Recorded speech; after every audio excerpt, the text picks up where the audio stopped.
sungguh mengasihi kita. Pagi hari ini kita akan mendengarkan pengajaran dari Romo Alex dengan tema persahabatan. Nama saya Lani Harjono akan menjadi moderator pada pagi hari ini.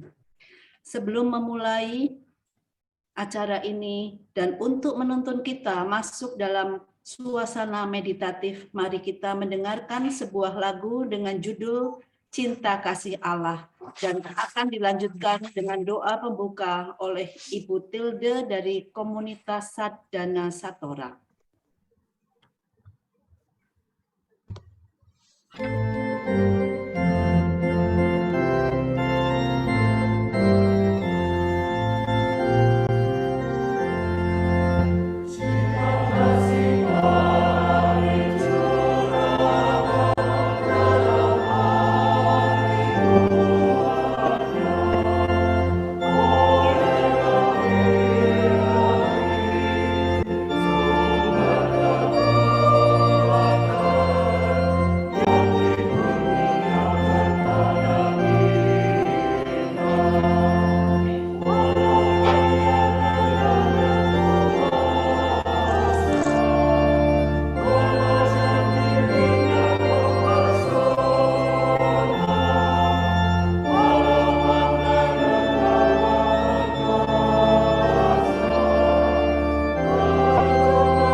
Mari kita satukan hati di dalam doa. Dalam nama Bapa dan Putra dan Roh Kudus. Amin. Amin. Allah Bapa kami yang penuh kasih, Putramu Tuhan kami Yesus Kristus pernah bersabda kepada para murid-Nya, "Aku tidak menyebut kamu lagi hamba, sebab hamba tidak tahu apa yang diperbuat oleh tuannya. Tetapi aku menyebut kamu sahabat, karena aku telah memberitahukan kepada kamu segala sesuatu yang telah kudengar dari Bapa-Ku." Terima kasih atas anugerah luar biasa ini. Bantulah kami bisa menjadi sahabat yang baik bagi putramu itu.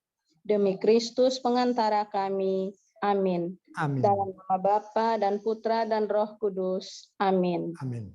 Romo kami sudah siap untuk mendengarkan. Kami persilakan Romo Alex untuk memberikan pengajaran pada pagi hari ini. Oke. Terima kasih Bu Lani dan selamat pagi kepada semua sahabat-sahabat Sadana yang terkasih. Selamat pagi. Saya akan mulai dengan sejenak mengajak para sahabat menikmati keheningan.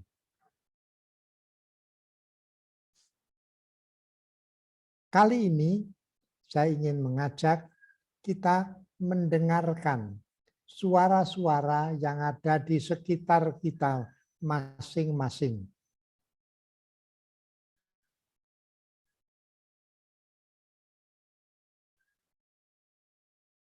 Mungkin ada suara gerimis atau hujan rintik-rintik.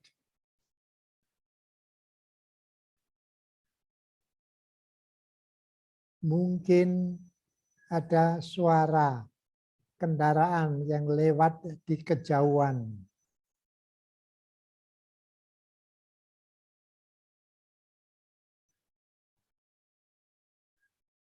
Di tempat saya ada suara burung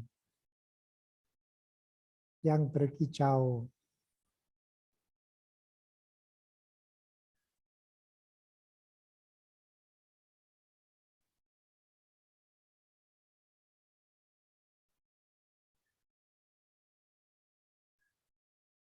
Dan mungkin masih ada desing, serangga pagi,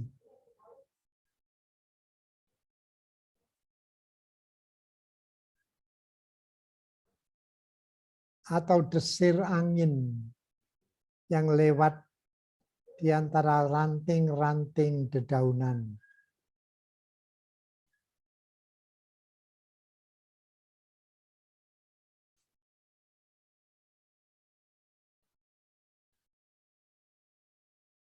Dengan mengarahkan perhatian pada suara-suara di sekitar,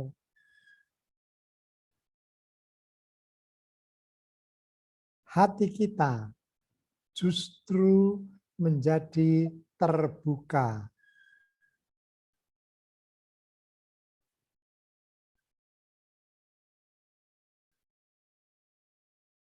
dan tanpa sadar kita bisa mendengar suara roh Allah yang berbisik dalam hati kita masing-masing.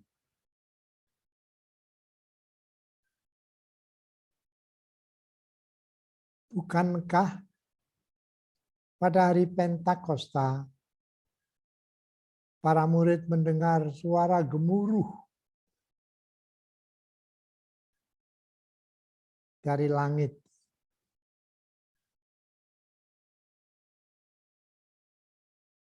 Dan mereka semua dipenuhi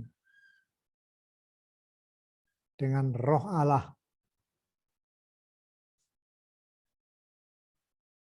yang membuka hati menjadi gembira, yang sebetulnya banyak mengalami kesedihan ditinggalkan oleh Yesus.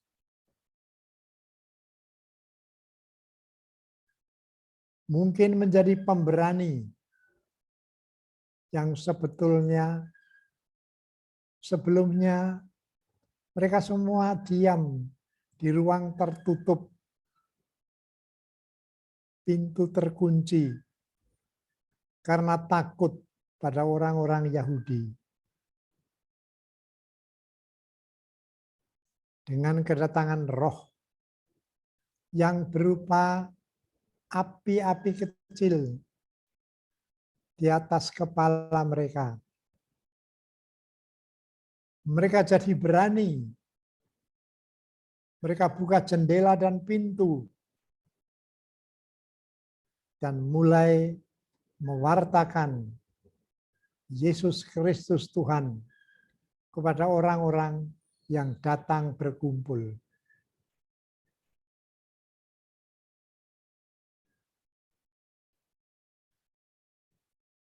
Keheningan membuka bisikan roh dalam hati kita umat yang percaya.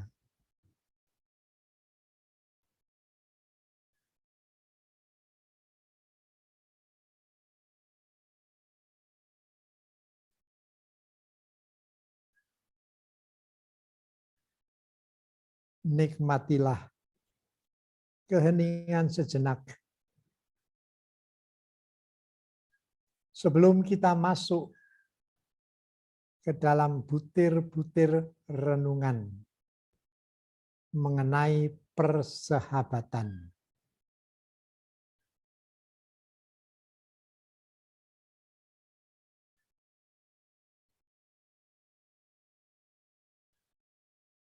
Berbisiklah, ya Roh Kudus, yang kebetulan minggu-minggu ini sedang kami tunggu kedatangan-Mu lewat novena Roh Kudus 9 hari sebelum hari Pentakosta.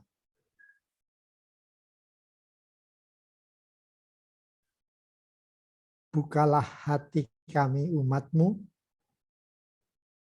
karena kami membutuhkan dan merindukan bisikanmu itu.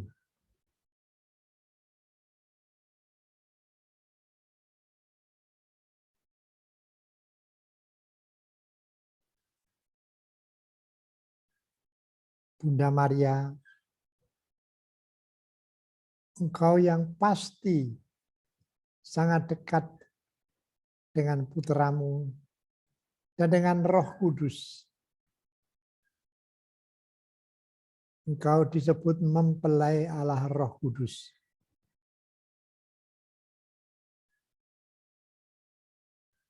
Pada bulan Mei ini, kami menghormati Engkau secara khusus karena cinta kasih hati kami terarah kepadamu oleh dorongan gereja.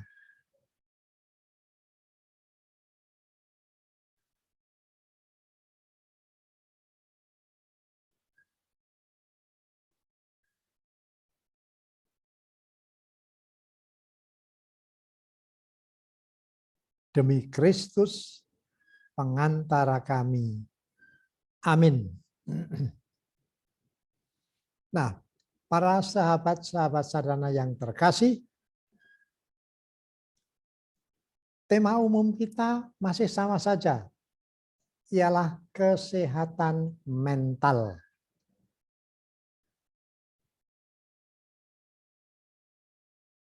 Sudah 11 kali kita renungkan berbagai segi dari kesehatan mental kita. Kali ini kita amati, kita resapkan nilai persahabatan. Barang siapa mampu bersahabat, dia tak bisa lain adalah orang yang mentalnya sehat juga. Memang kadang-kadang kita punya musuh atau orang yang tidak suka. Biasa itu. Tetapi apabila kita punya sahabat, kita dikuatkan. Maka persahabatan adalah sesuatu yang pantas kita renungkan dalam pertemuan virtual sadana seperti ini. Dalam kehidupan, kita selalu punya relasi. Selalu. Tak pernah orang itu serba sendirian, tidak. Paling sedikit kita punya relasi dengan anggota keluarga, dengan bapak, ibu, saudara, saudari, sekeluarga. Tidak jarang kita juga punya relasi dengan tetangga-tetangga dekat. Atau kalau masih sekolah, dengan teman-teman sekolah. Kalau sudah bekerja, dengan teman-teman sekerja.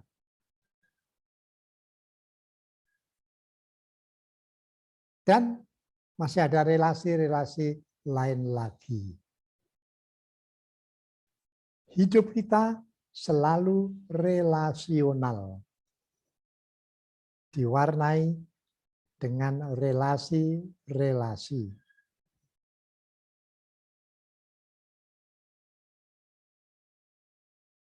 Yang kedua saya mau katakan ialah bahwa relasi-relasi kita biasanya tidak seragam. Ada kadarnya yang berbeda-beda. Ada relasi berupa kenalan, hanya kenal nama saja.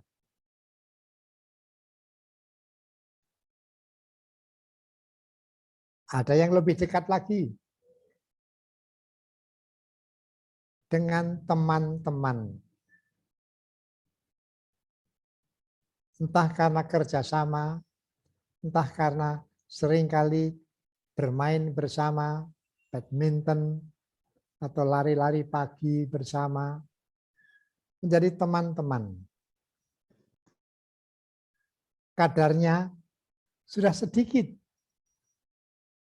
lebih tebal. Masih ada lagi orang-orang yang kita kenal lebih intim lagi, sehati, sesikap, dan mereka itulah yang saya sebut sahabat-sahabat. Apabila kita sehat secara mental, selalu punya sahabat. Mungkin 1, mungkin 3, mungkin 10.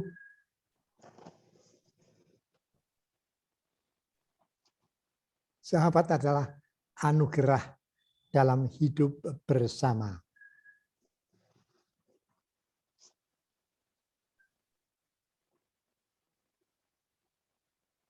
Maka untuk lebih mendalami nilai persahabatan, tadi Ibu Lani atau Ibu Tilde sudah mengajak kita berdoa. Mohon persahabatan dengan Yesus yang menyebut para murid, kamu tidak lagi kusebut hamba, karena hamba tidak mengetahui yang diperbuat oleh tuannya. Tetapi aku menyebut kamu sahabat-sahabat, karena segala sesuatu yang diberitahukan oleh Bapakku kepadaku telah kusampaikan kepadamu. Maka Yesus punya banyak sahabat karena dia sangat sehat. Ya, tak bisa lain. Dia adalah sahabat yang terbaik, yang memberikan segala sesuatu, bahkan nyawanya sendiri demi keselamatan kita. Maka kita ingin mendalami persahabatan mulai dengan kata-kata dulu. Apa hubungan dan perbedaan antara cinta kasih dan persahabatan?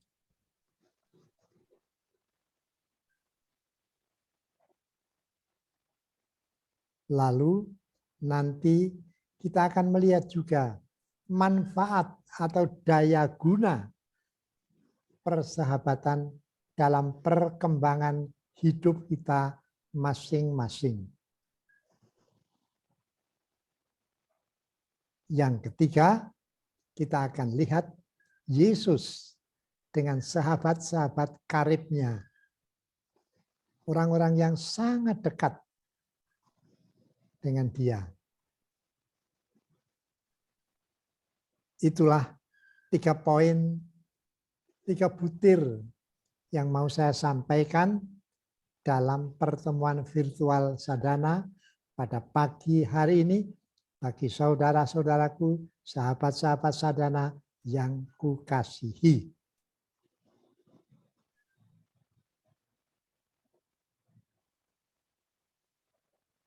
Pertama, apa hubungan dan perbedaan antara cinta kasih dan persahabatan?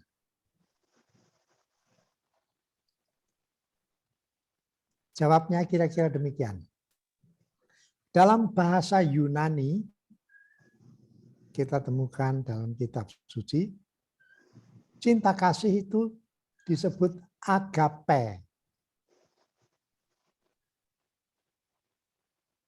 sedang persahabatan disebut filia.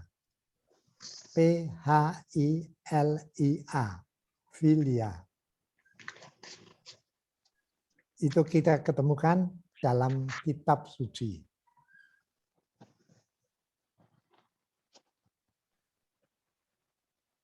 Cinta kasih atau agape itu terbuka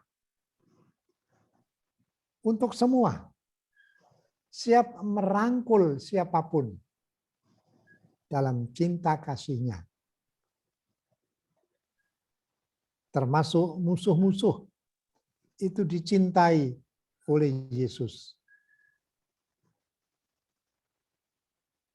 Kita, para pengikut Kristus, juga diberi cinta kasih.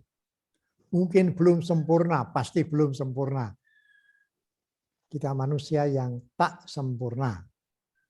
Tetapi dalam hati kita tertanam benih cinta kasih itu. Maka hati kita, cinta kita terbuka kepada siapapun. Istilahnya agape itu inklusif. Menampung semua. Menerima semua.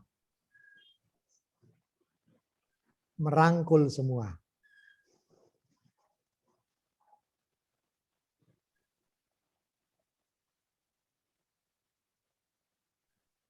Sedang filia atau persahabatan itu biasanya hanya terhadap beberapa orang saja. Kita tidak bisa bersahabat dengan semua orang, tidak. Hanya mereka yang dekat.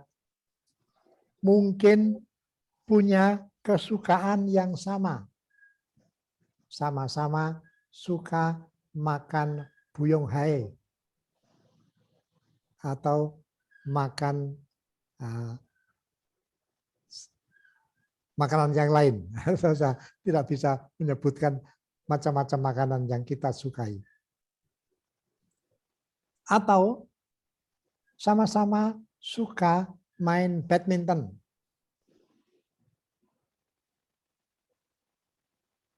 Dia suka, saya suka. Maka tahu-tahu jadi sahabat.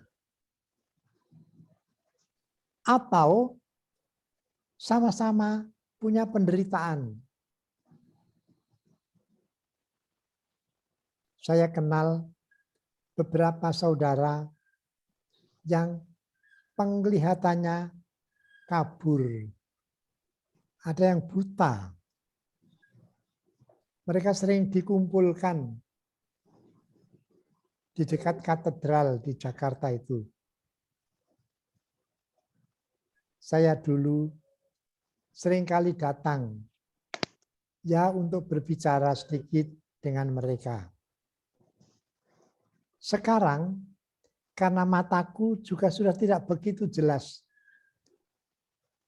Sudah agak kabur, masih 30%.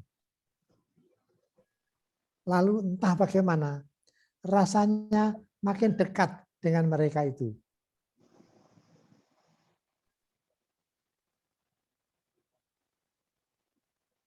Mereka ingin tahu, lalu coba rabalah tanganku, rabalah kepalaku. Oh, Romo itu gundul ya? Iya. Oh, iya, iya, iya. Orang gundul itu biasanya karena usia ya? Iya, betul. Aku bukan orang Buddhis yang digundulin, tapi aku digundulin oleh alam. Salah satu orang yang buta itu juga gundul. Dan karena tua, maka kami berdua jadi kenal baik. Tanpa sengaja jadi sahabat. Kalau aku punya sesuatu yang bisa dinikmati, entah musik tertentu, entah makanan tertentu, saya biasa ingat dia. Dan kalau dia terima sesuatu dari saya, dia berkata, aduh, saya merasa ada saudara dekat, ada teman dekat, ada sahabat dalam hidupku.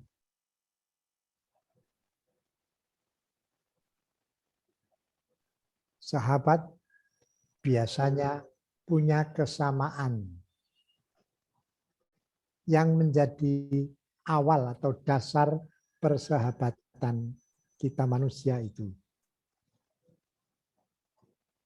Maka cinta kasih itu inklusif, persahabatan itu lebih ada dorongan eksklusif. Hanya pada orang tertentu.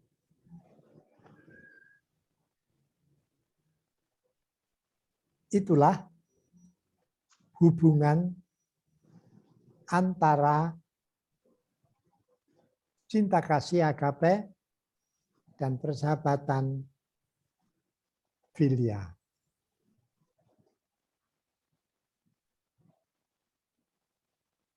Tetapi dalam setiap persahabatan selalu ada cinta kasih. Dalam setiap persahabatan selalu ada cinta kasih.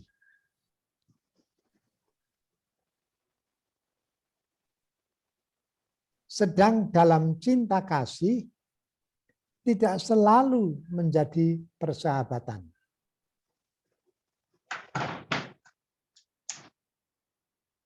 Seorang bapak selalu mencintai anak-anaknya, bukan? Tapi tidak selalu jadi sahabat. Karena perbedaan usia, perbedaan selera, dan sebagainya. Maka dalam setiap persahabatan ada cinta kasih, sedang dalam cinta kasih tidak selalu menjadi persahabatan. Tidak selalu memuat persahabatan.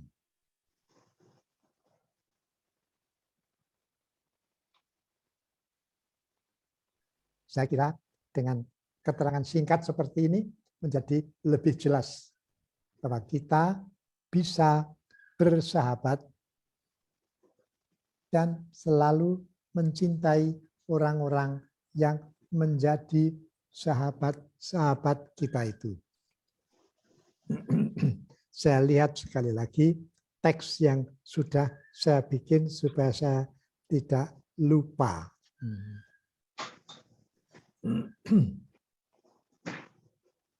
Yang kedua, persahabatan itu ada daya gunanya, ada faedahnya, ada manfaatnya. Tentu saja yang saya maksudkan adalah persahabatan yang baik. Persahabatan yang baik itu membuat orang tidak mudah kesepian. Karena sadar ada teman, ada sahabat yang punya perhatian. Yang kalau saya punya kesulitan, dia bisa mendengarkan, mungkin membantu. Kalau saya punya kegembiraan, dia ikut gembira, ikut senang. Sehingga meskipun jarang ketemu, tetapi karena ada kesadaran aku punya sahabat, hidup itu punya kehangatan. Saya sebagai pastor paroki ya punya banyak umat. yang dalam hatiku selalu saya mohonkan berkat Tuhan bagi mereka. Beberapa memang kenal baik. Beberapa memang sering kali berjumpa minimal dalam telepon, dalam handphone.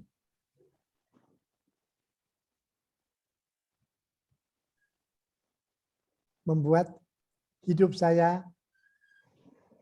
jarang merasa sendirian, jarang merasa kesepian. Yang kedua, manfaat atau daya guna dari persahabatan itu membuat ketegaran. Saya ingat tahun 1976.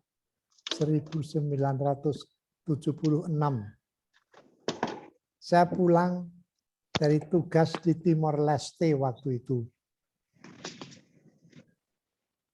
Sebelumnya tugas di Pulau Buru. Tugas-tugas yang tidak mudah tapi bagi saya menarik karena ada tantangan-tantangannya. Waktu pulang dari Timor Leste, saya diberitahu Bapak Uskup Jakarta waktu itu Monsinyur Leo Sukoto mau minta saya membuka tahun rohani pembinaan calon imam-imam projo Keuskupan Agung Jakarta. Pada waktu itu imam projo di Jakarta baru ada 3. Bayangkan itu. Yang satu Romo Suto Panitro, lebih tua dari saya. Yang kedua Romo Wiryo, lebih muda. Yang ketiga Romo Wiyanto, paling muda. Saya masih mengalami tahbisan 2 orang yang terakhir itu. Selain itu, Keuskupan Agung Jakarta belum punya pasukan projo. Dan Monsinyur Leo Sukoto ketika saya menghadap berkata, tolong kamu bikin tahun rohani pembinaan calon-calon imam projo Jakarta. Waduh, Monsinyur, aku itu belum terlalu kenal imam projo, bagaimana bisa membantu. Tahun rohani itu dia bilang seperti novisiat SY di Girisonta itu. Nah, kalau itu ya saya cukup kenal ya. Kamu bina calon-calon imam projo dengan gaya novisiat. Iya. Tapi terus terang Monsinyur, saya masih ragu-ragu. Lalu beliau berkata, yang pertama jangan ragu-ragu. Mulai dengan apa yang kau anggap penting, kau tuliskan dulu dalam kertas yang kau berikan pada saya, nanti saya tambah atau saya koreksi. Lalu saya seminggu tanya di sana sini, bahkan saya pergi ke Girisonta novisiat saya. Lalu saya tulis apa dan bagaimana membina calon-calon imam projo Jakarta. Seorang Romo SY, namanya Romo Chris Verhaak, orang Belanda. Sudah lebih tua dari saya. Saya tanya bagaimana, lalu dia berkata, kamu bisa membuka. Kamu kan pernah ikut sadana di India pada Anthony de Mello. Kamu pernah masuk novisiat. Laksanakan seperti itu, mirip, tapi tidak untuk para calon religius, tetapi calon imam-imam Projo Jakarta. Kata-kata dari Romo Christopher Haq itu dan dari Bapak Uskup tadi menguatkan saya. Meskipun mulai dengan ragu-ragu, saya mulai saja. Ternyata saya bisa bertahan 15 tahun. Saya juga heran sendiri. Setelah 15 tahun, saya bilang pada Monsinyur, Monsinyur, saya sudah 15 tahun. Mungkin baik sedikit ganti udara, ganti pekerjaan.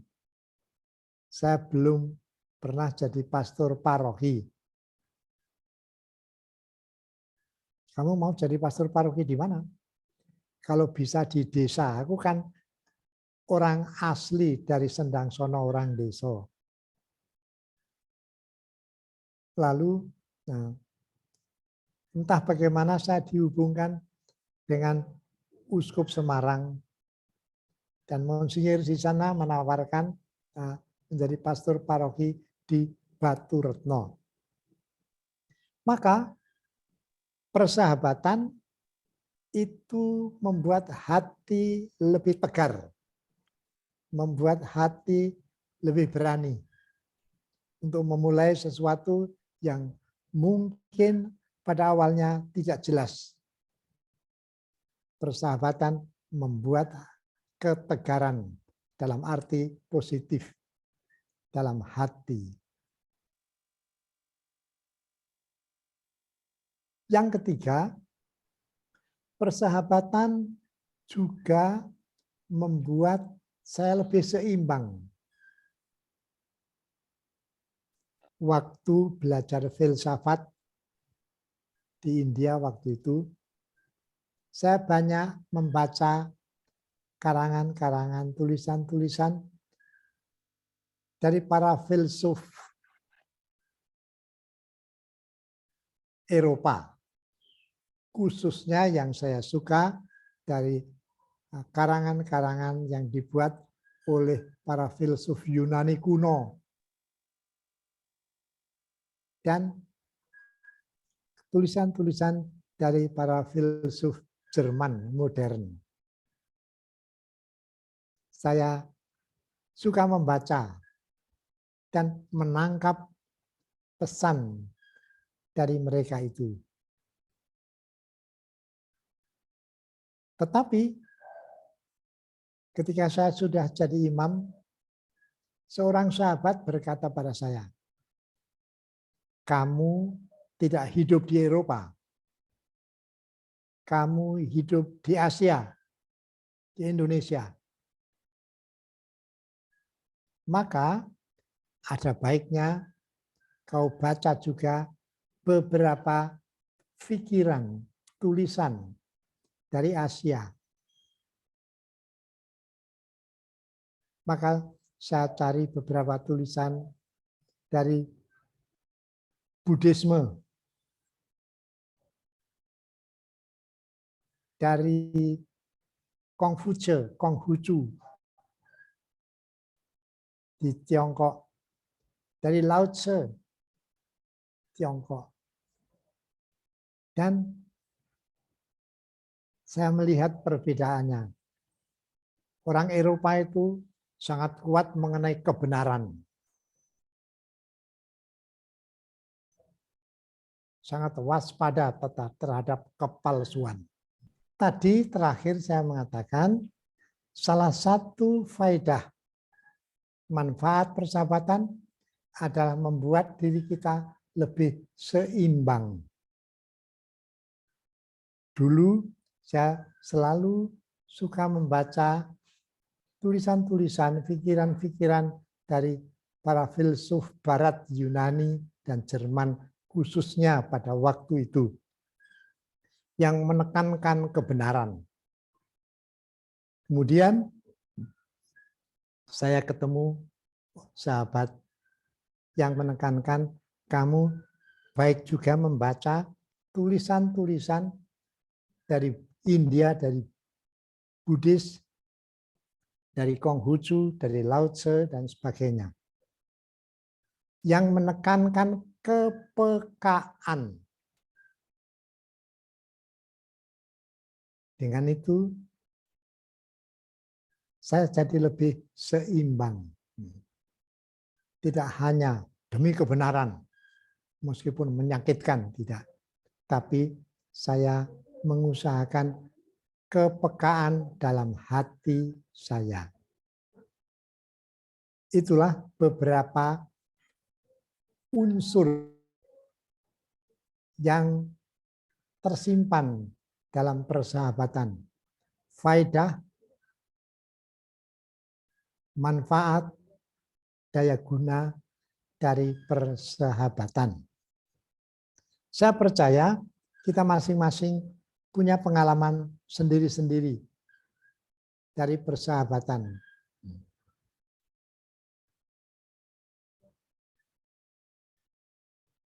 Poin yang ketiga dalam butir-butir renungan ialah tentang Yesus dan sahabat-sahabatnya. Tuhan Yesus dan persahabatan. Kalau kita baca Injil, banyak orang yang memusuhi Yesus. Orang-orang ahli Taurat, orang Farisi, orang Saduki. Mereka itu tidak hanya tidak suka, tapi membenci Yesus. Akhirnya bahkan membunuh. Tapi Yesus mencinta mereka semua. Bahkan disalib, Yesus bersabda, berdoa, Bapa, ampunilah mereka, karena mereka tidak tahu apa yang mereka lakukan. Orang yang melakukan sesuatu tanpa tahu tidak bersalah, bukan? Maka Yesus membela musuh-musuhnya yang membenci dia, membunuh dia. Ampunilah mereka karena mereka tidak tahu apa yang mereka perbuat.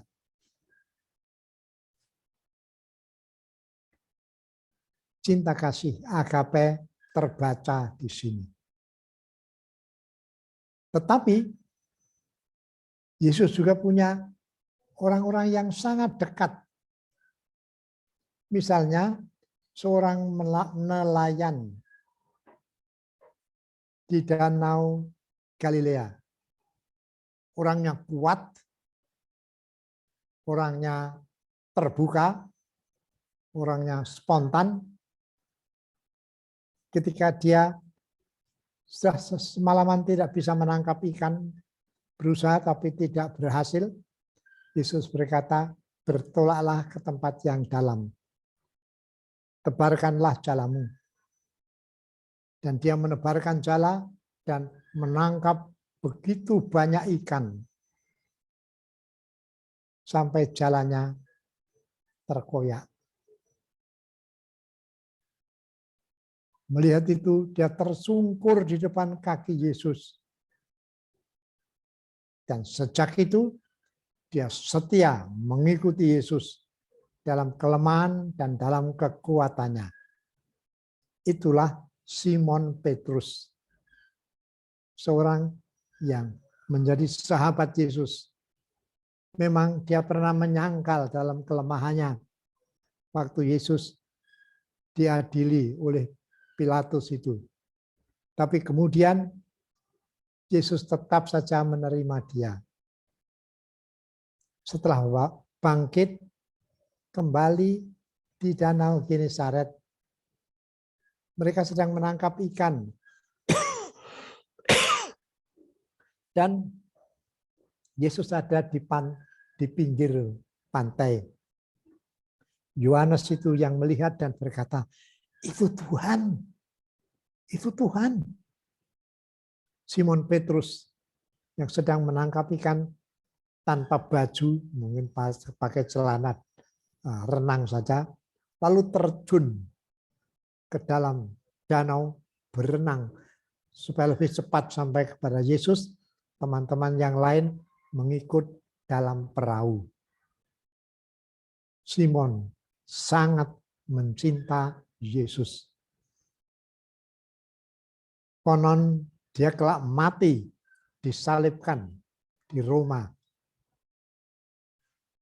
Dan demi cintanya kepada Yesus, demi hormatnya kepada Yesus, dia minta, jangan aku disalibkan seperti dia. Biarlah aku disalibkan dengan kepala di bawah dan kaki di atas. Simon menjadi sahabat yang sangat kuat. Dan Yesus tetap menerima dia, meskipun pernah menyangkal, tetapi dia tetap diberitahu, gembalakanlah domba-dombaku. Gembalakanlah anak-anak dombaku. Yesus juga bersahabat dengan seorang pemungut cukai. Dia diajak bicara, begitu terkesan oleh kata-kata, oleh perilaku Yesus, sampai dia meninggalkan semua pekerjaannya sebagai pemungut cukai. Meninggalkan kantornya, meninggalkan pekerjaannya, profesinya, dan dia menjadi pengikut Yesus yang kemudian dipilih menjadi rasulnya. Itu yang kita kenal dengan Santo Matius, pengarang Injil. Dia sahabat dari Yesus Tuhan kita. Kita juga kenal perempuan Samaria. Waktu Yesus sedang berjalan dan capek kehausan, dia duduk di dekat sumur Yakub. Pada waktu itu, murid-murid yang lain sedang cari makan, mungkin membeli di kota untuk keperluan bersama. Yesus sendirian di dekat sumur itu. Datanglah perempuan Samaria. Dan Yesus berkata, berilah aku minum. Perempuan itu berkata, kamu orang Yahudi, minta air dari aku orang Samaria. Orang Yahudi dan Samaria itu saling bermusuhan. Sehingga orang Samaria tak boleh masuk ke bait Allah di Yerusalem. Tidak boleh. Mereka membuat bait suci sendiri. Tetapi Yesus berkata, kalau kau tahu kepada siapa kamu berbicara, kamu akan meminta air hidup.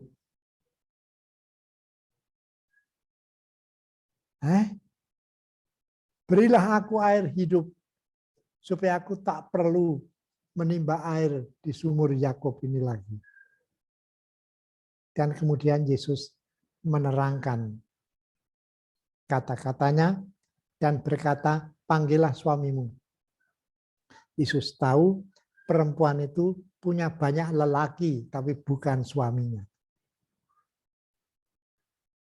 Lalu ketika perempuan itu kembali ke Samaria, dia bilang, aku telah menemukan Mesias. Dan orang-orang Samaria pada datang dan bertemu dengan Yesus.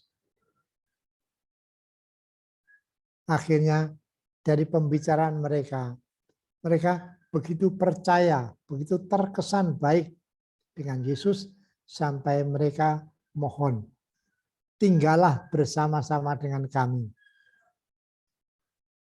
Dan Yesus diceritakan dalam Injil, lalu pergi ke Samaria, tinggal beberapa saat, mungkin beberapa hari di sana. Yesus sangat inklusif cintanya, tetapi juga menjadi sahabat bagi orang-orang Samaria.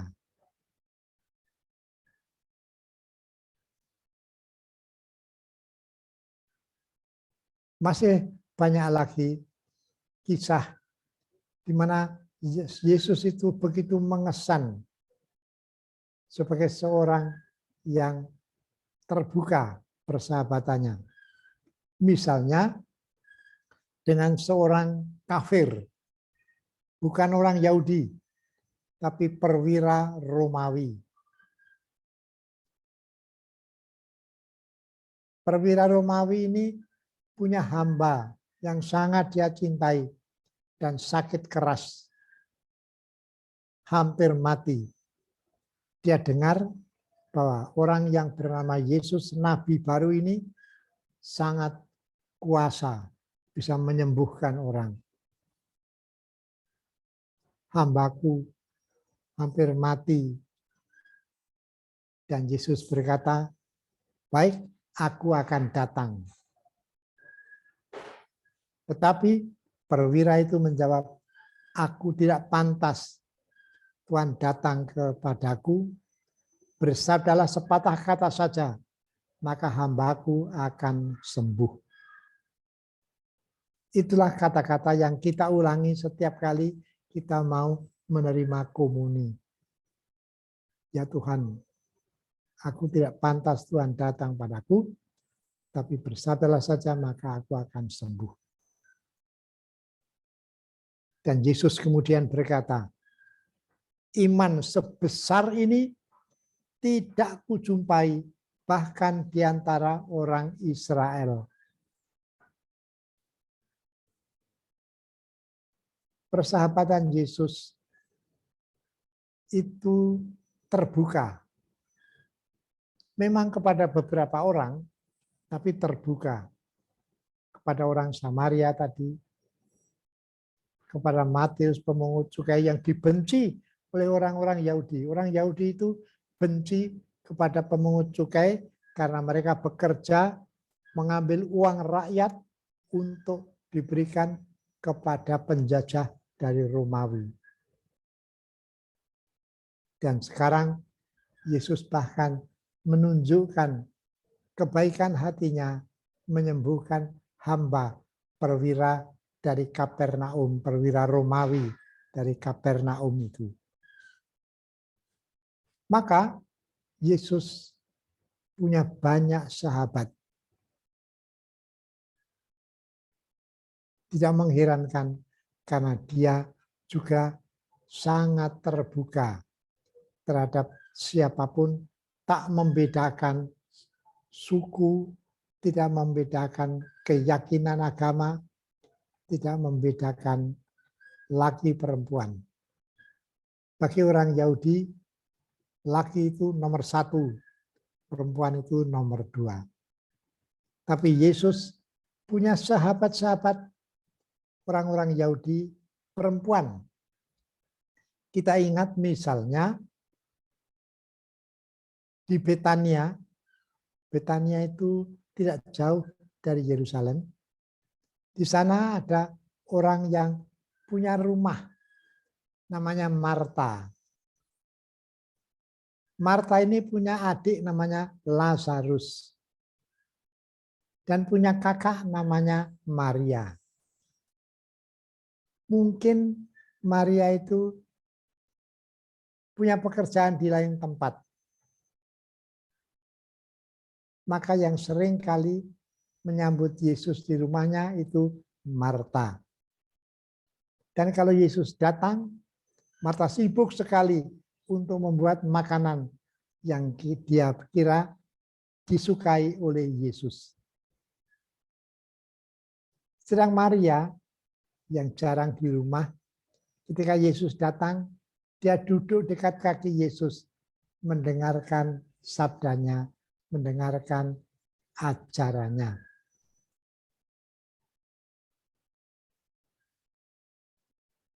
Sedang Lazarus yang kemudian mati, sakit apa kita tidak tahu, tetapi Yesus membangkitkan dia. Sudah dikubur, sudah dibungkus dengan kain kafan dalam kubur. Dia panggil dia. Dan bayangkan, orang mati itu bangun, berjalan keluar. Lalu orang membuka kain-kain kafannya. Lazarus hidup kembali. 3 orang bersaudara, Maria, Marta, dan Lazarus. Sahabat-sahabat Yesus. Kalau kita baca kitab suci, tak bisa lain ada kesan. Mereka sangat intim, sangat akrab dengan Yesus. Sahabat karib yang menghormati dan mencintai Yesus. Maka sekali lagi dalam pertemuan virtual kita mau mendalami persahabatan. Apa hubungan perbedaan antara agape dan filia tadi, cinta kasih dan persahabatan. Kedua, apa manfaat, faedahna, daya guna dari persahabatan. Dan yang ketiga, Yesus dan persahabatan dengan murid-muridnya, dengan orang-orang yang dia jumpai. Entah orang Yahudi, entah orang kafir, entah pemungut pajak, entah yang lain lagi.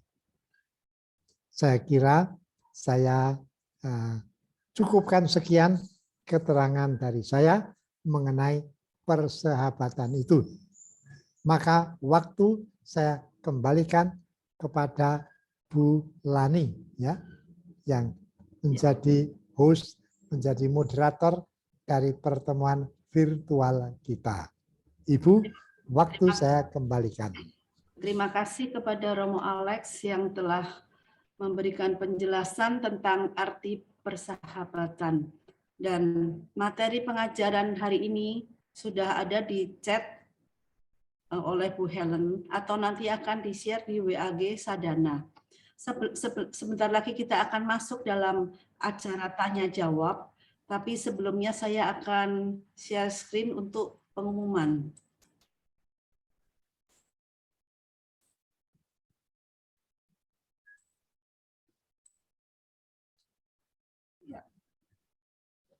Pertemuan berikutnya adalah tanggal 11 Juni 2022. Untuk informasi dapat menghubungi Ibu Yanti atau Neti di nomor HP ini. Mungkin Bapak Ibu boleh screenshot. Selanjutnya adalah persembahan kasih untuk pengembangan sadana dapat disalurkan melalui BCA nomor 73002855656 atas nama Heni Junaini atau Dewi. Terima kasih untuk persembahan kasih dari Bapak Ibu sekalian yang tentunya akan menunjang dari kegiatan sadana.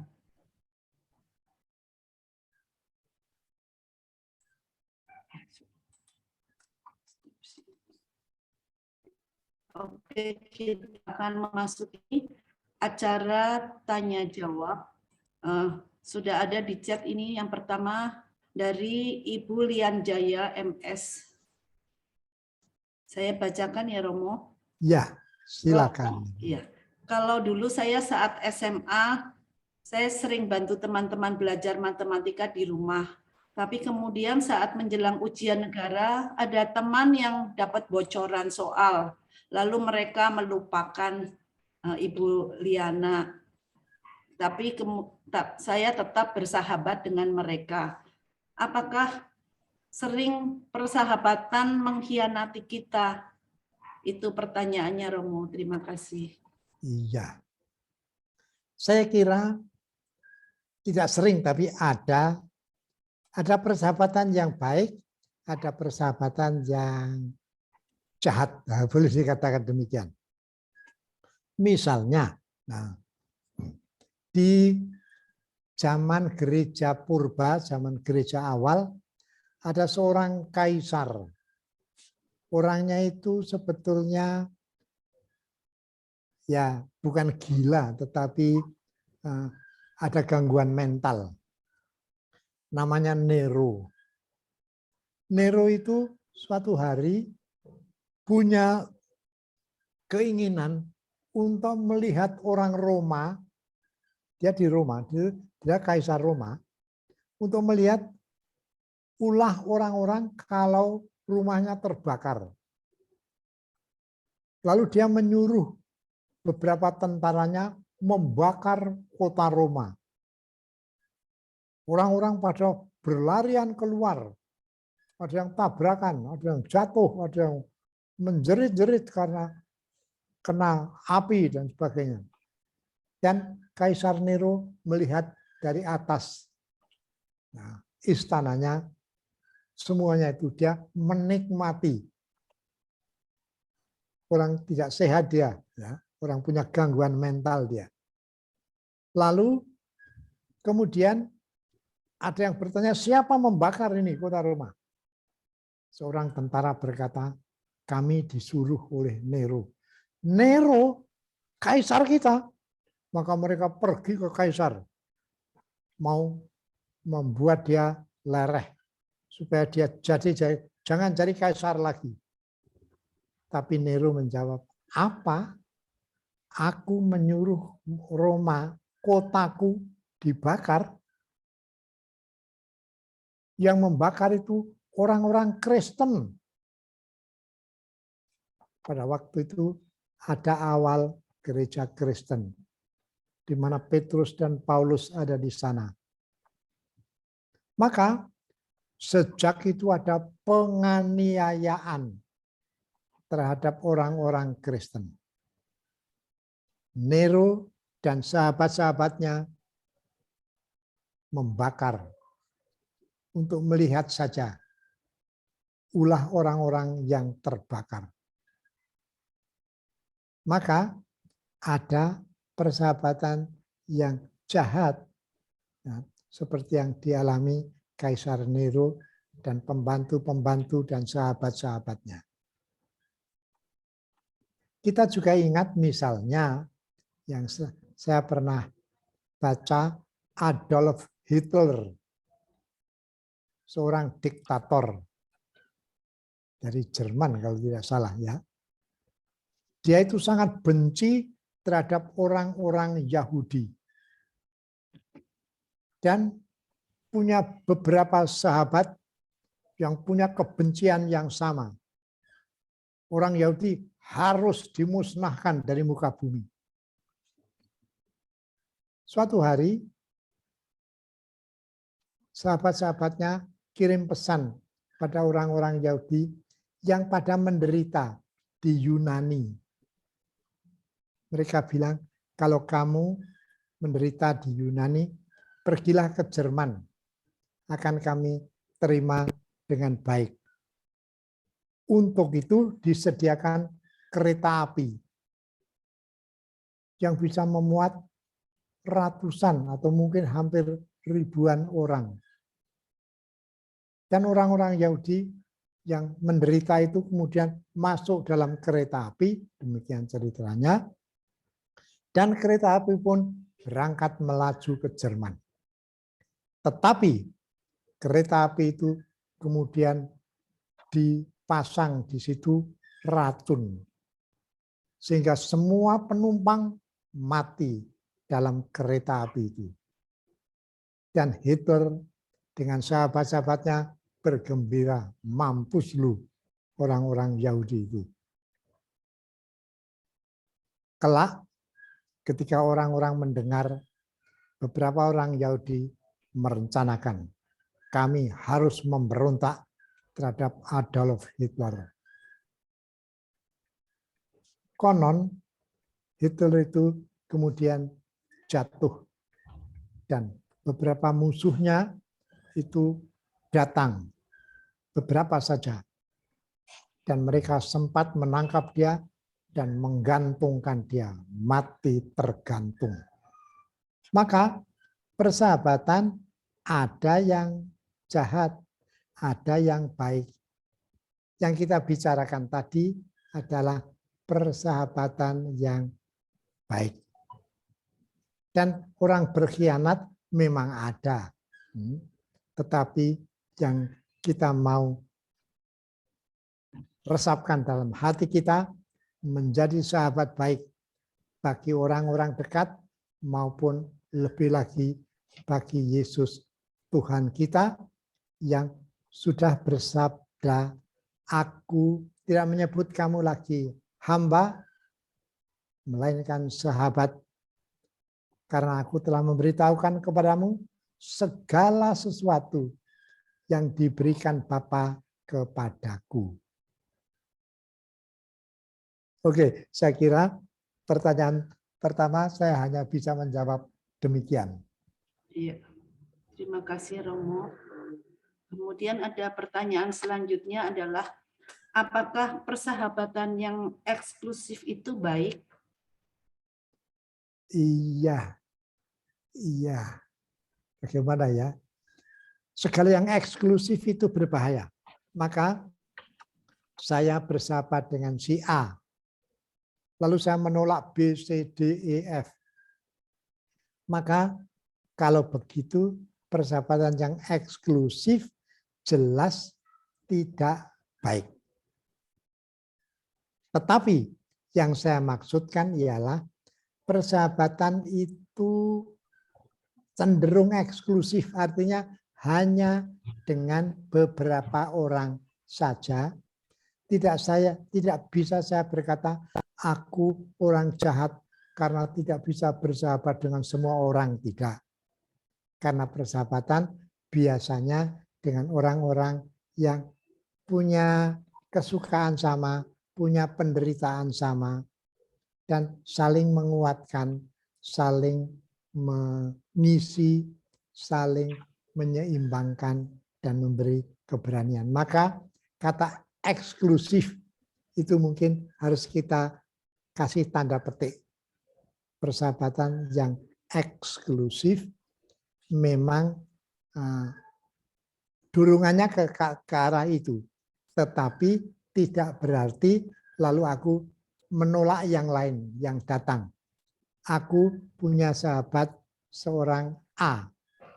Tapi kemudian datang B yang juga baik dan membutuhkan bantuanku, membutuhkan semangatku. Lalu aku terbuka juga bagi dia. Dan aku juga menjadi sahabat dari si B. Maka tidak eksklusif dalam arti menolak yang lain, tetapi dorongannya itu aslinya biasanya terhadap beberapa orang saja. Kalau aku tidak bisa bersahabat dengan banyak orang, jangan merasa bersalah, jangan merasa kurang mengikuti Tuhan Yesus. Tuhan Yesus juga tidak bersahabat dengan semua orang meskipun dia mencintai. Tapi Anas dan Kayafas itu jelas bukan sahabat Yesus.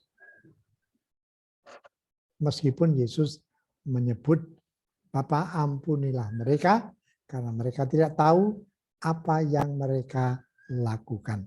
Jadi eksklusivisme itu kalau kembali saya sebutkan dalam tanda petik. Ya. Oke, ya.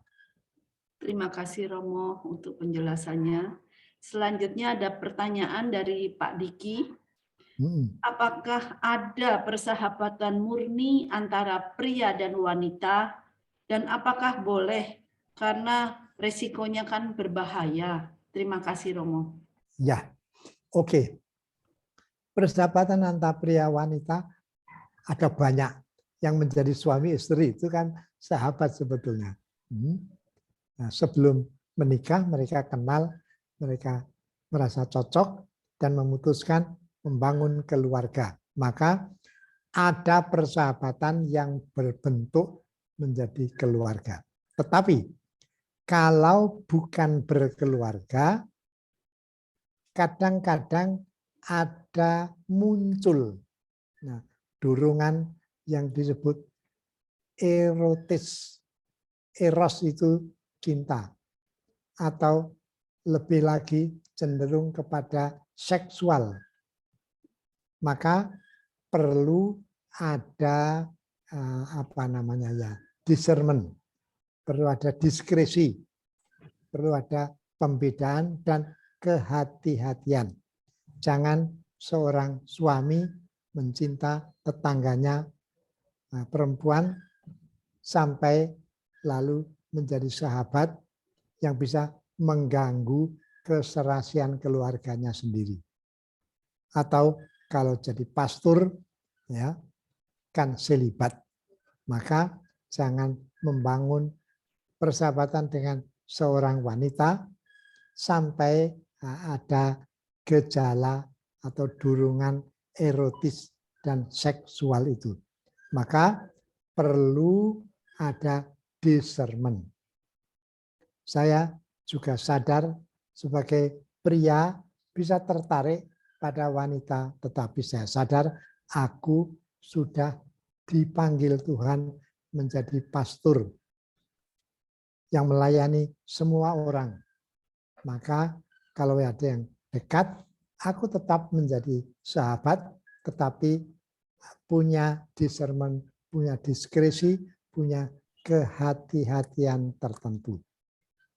Dan itu dalam Serikat Yesus itu terbantu dengan yang disebut eksamen konsiensie, pemeriksaan hati secara khusus, sehari 2 kali, tengah siang hari dan sebelum tidur malam. Kita bisa bertanya antara lain, apakah ada relasi yang punya dorongan kebencian? Ada itu. Ada. Saya bisa tidak suka pada seseorang. Sangat tidak suka, bisa juga. Atau saya sangat dekat dengan seseorang, seorang wanita. Maka saya harus sadar, aku dipanggil menjadi pastor, menjadi seorang selibat. Sedang kalau saya punya orang yang saya sangat tidak suka, apa-apa tidak cocok, lalu saya ingat nasihat dari Tuhan Yesus. Dia berkata, berdoalah, mohon berkat Tuhan untuk orang-orang yang memusuhi kamu. Dan itu saya lakukan 2 kali sehari dengan sangat singkat saja.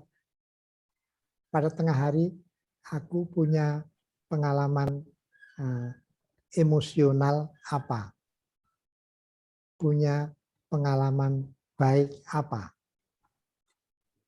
Kalau yang kurang baik, saya mohon ampun. Kalau yang baik, aku bersyukur pada Tuhan. Maka diskresi, discernment, membeda-bedakan, memilah dan memilih, itu bisa sangat sederhana. Bentuknya ialah pemeriksaan hati nurani di tengah hari atau di akhir hari sebelum tidur. Lalu Roh Kudus akan membantu kita menemukan jalan yang aman untuk hari berikutnya, untuk hidup selanjutnya. Oke, saya kira itu yang dapat saya katakan. Baik, Romo.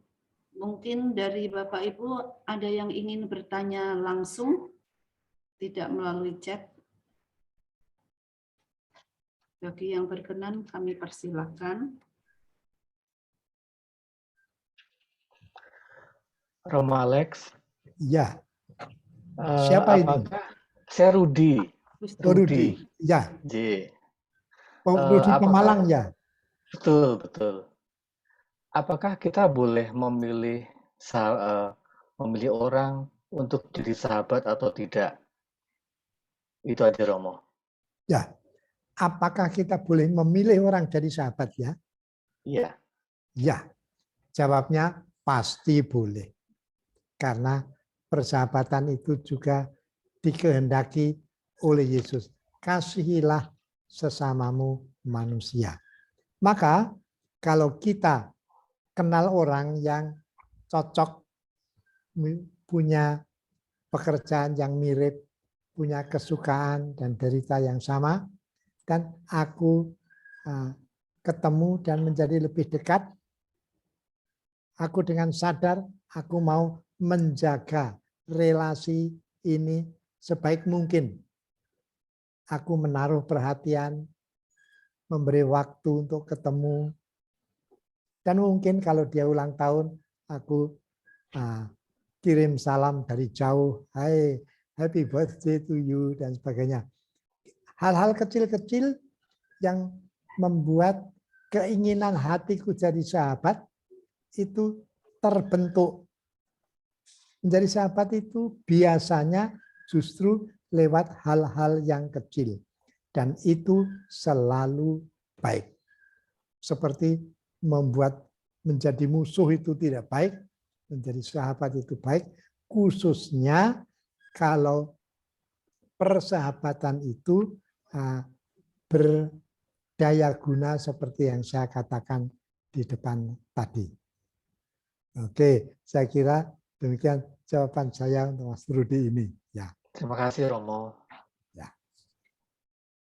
Barangkali ada yang ingin bertanya kembali, bertanya lagi. Waktunya tinggal 8 menit lagi. Saya Romo, terima kasih Bu Lani. Iya, silakan Bu. Ini siapa? Yopi Romo. Yopi, ya, oke. Oh, saya buka kamera, maaf. Nah. Romo, kita kan punya sahabat nih Romo. Kita sudah sampaikan bahwa itu salah. Nah, dorongan yang membuat saya berkata itu karena mendiamkan yang salah, padahal kita menyaksikan ya Romo. Itu Ya, ya. arti persahabatan kan saling mengingatkan ya Romo. Tetap dia lakukan Romo. Ya, ya. Terus, nah karena dia tetap melakukan, saya nggak bisa ngomong lagi lah Romo. Nanti bisa ya hubungan jadi jelek ya Romo. Ya, ya. Akhirnya ke doa. Tapi masih dia lakukan itu Romo. Bagaimana? Oke. Ya, terima kasih Romo. Ya, jadi aku punya sahabat yang melakukan sesuatu yang salah, aku diam saja. Itu maksudnya. Yang dimaksud begitu. Enggak Romo, saya justru merasakan kita ini jadi satu. Jadi kalau kamu lakukan itu, malu saya juga. Satu, kedua, kalau saya diamkan, saya berdosa. Karena kan Tuhan bilang, saling mengingatkan. 4 mata bicara gitu ya Romo, saling ingatkan. Saya juga ada salah, saling ingatkan gitu Romo. Tetapi dia tetap lakukan gitu Romo. Akhirnya berdoa, tapi tetap dilakukan. Itu Romo. Ya, kalau begitu persahabatan itu kurang berdaya guna positif. Ya, saya tidak bisa membuat dia berbalik menjadi baik, membuat dia istilahnya merubah sikap dan sebagainya. Lalu malah aku mengikuti dia, mendukung dia dalam kesalahannya. Lalu kalau demikian, persahabatanku dengan dia itu tidak baik, tidak membuat dia menjadi lebih baik.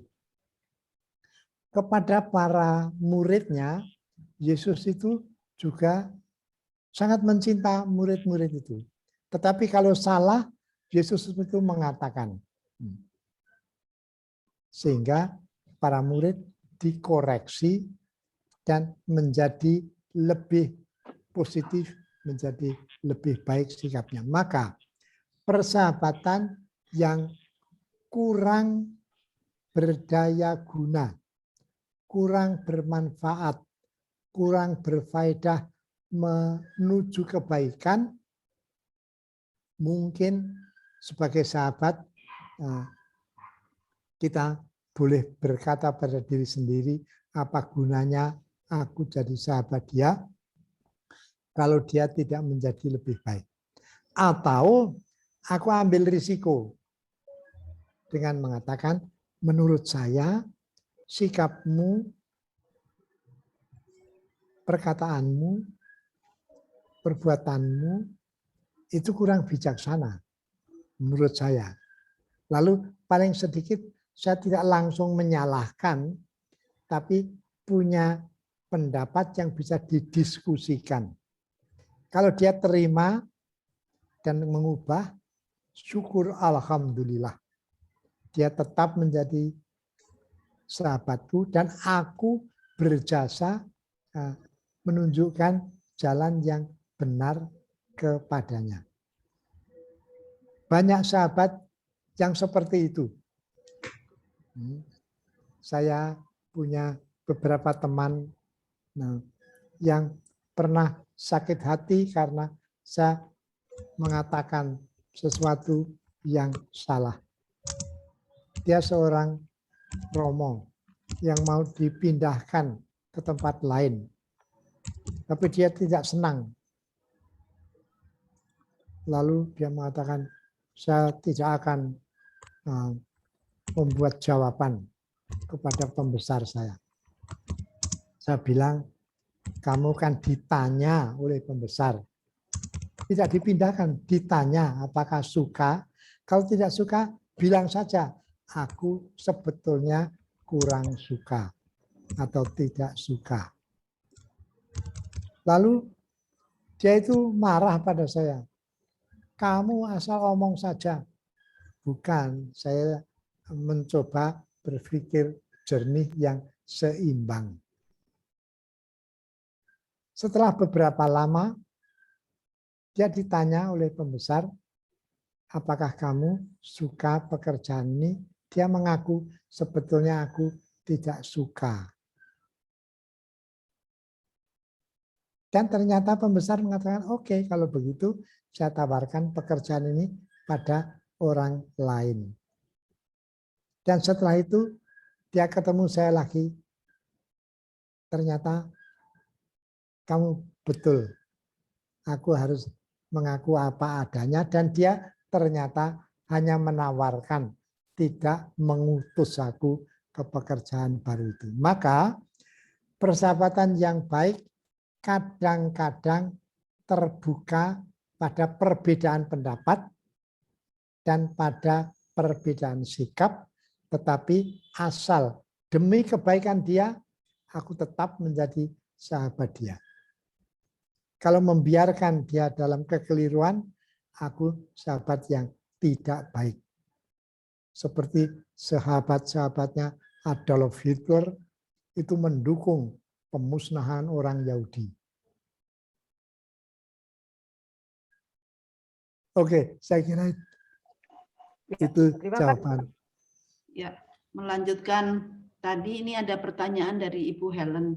Kalau sahabat itu tidak mau mendengarkan nasihat kita, apakah kita lebih baik menjauh selain kita mendoakan? Ya, kalau sahabat itu keliru dan tidak mau mendengarkan aku, ya aku sadar saja dia mungkin hatinya belum terbuka. Tetapi yang harus saya katakan, yang saya merasa perlu katakan, sudah saya katakan, justru sebagai sahabatmu. Kalau kamu tidak bisa menerima, itu aku tidak bisa memaksakan, karena aku bukan atasanmu, aku bukan Tuhanmu, aku hanya sesamamu, sahabatmu. Kalau kamu tidak bisa menerima, aku tidak bisa lain kecuali ya membiarkan kamu dalam kebebasanmu, tetapi bisa mengatakan kekeliruan, bisa mengoreksi itu sesuatu yang istimewa. Tidak semua sahabat itu bisa. Tetapi kalau aku bisa melakukan itu, aku betul menjadi sahabat yang berfaedah, yang berdaya guna, yang positif.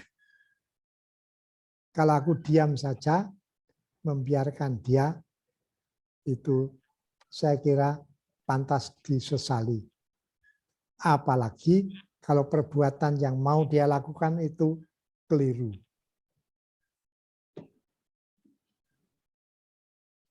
Ya, oke Ibu. Saya kadang-kadang menjawab. Makasih Romo. Waktunya sudah habis, tapi boleh minta satu pertanyaan, Romo? Ya. Terakhir. Oke. Bagaimana membangun persahabatan dengan Bunda Maria atau seorang kudus? Oh ya, ya, kita itu tidak sama lagi dengan mereka. Mereka, Bunda Maria, para kudus, para santo-santa yang kita hormati, sudah bahagia di surga. Kita menjadi sahabat Bunda Maria, misalnya, kalau kita setiap berdoa rosario, misalnya. Di Jogja itu ada paroki, sudah 2 tahun, setiap hari mengajak orang di Baciro kalau tidak salah, mengajak orang berdoa rosario. Dan umat di sana itu sangat merasa dekat dengan Bunda Maria.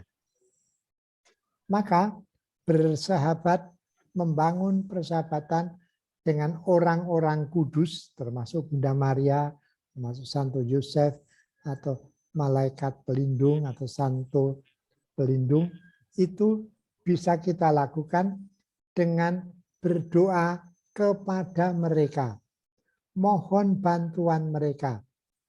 Dan kadang-kadang kalau ini hari raya Santo Petrus misalnya, saya berkata, "Provisiat ya, kau sudah bahagia di surga, bantulah aku supaya aku juga setia kepada Yesus yang sama-sama kita ikuti itu." Maka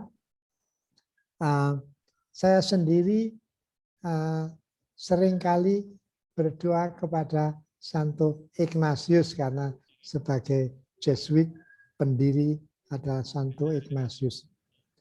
Saya tidak pernah mendapat jawaban apa-apa, tetapi tiap kali mau tidur saya masih selalu terima kasih atas perlindungan Tuhan lewat Santo Ignatius. Dan saya kadang-kadang juga berdoa dan lewat Romo Antoni de Mello yang saya kenal waktu di Sadhana di India dulu. Dia sudah almarhum dan saya percaya dia masih punya relasi dengan hatiku. Maka bersahabat dengan para kudus tertentu itu dengan berdoa secara khusus kepada mereka, mungkin mohon bantuan, mungkin mohon doa, doakanlah saya, doakanlah kami, dan sebagainya. Litani para kudus itu sekali-sekali boleh dibuka, dibaca, karena di sana ketemu dengan banyak orang kudus. Dan saya percaya mereka yang sudah di surga itu punya keinginan siapapun yang mengikuti Yesus kelak berjumpa dalam kebahagiaan, kemuliaan surgawi itu. Maka membangun persahabatan dengan mereka justru dengan berdoa kepada mereka. Saya pernah ketemu seorang pendeta. Dia bertanya, kenapa harus berdoa kepada Maria? Kan kita bisa langsung berdoa kepada Tuhan Yesus. Betul.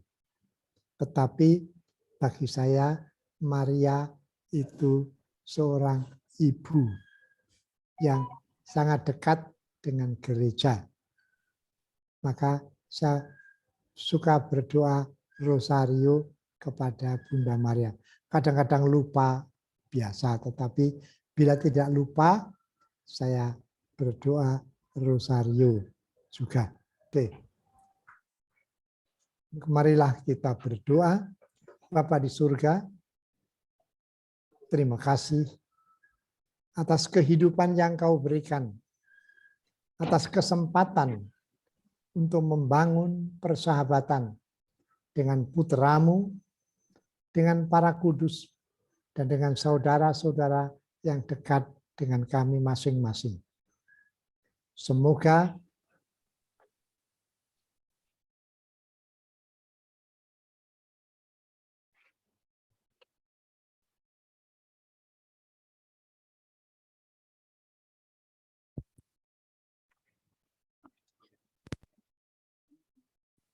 Romo maaf.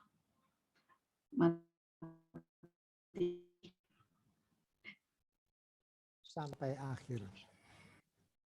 Maka semoga kita sekalian diberkati oleh Allah yang Maha Kuasa, Bapa dan Putra dan Roh Kudus.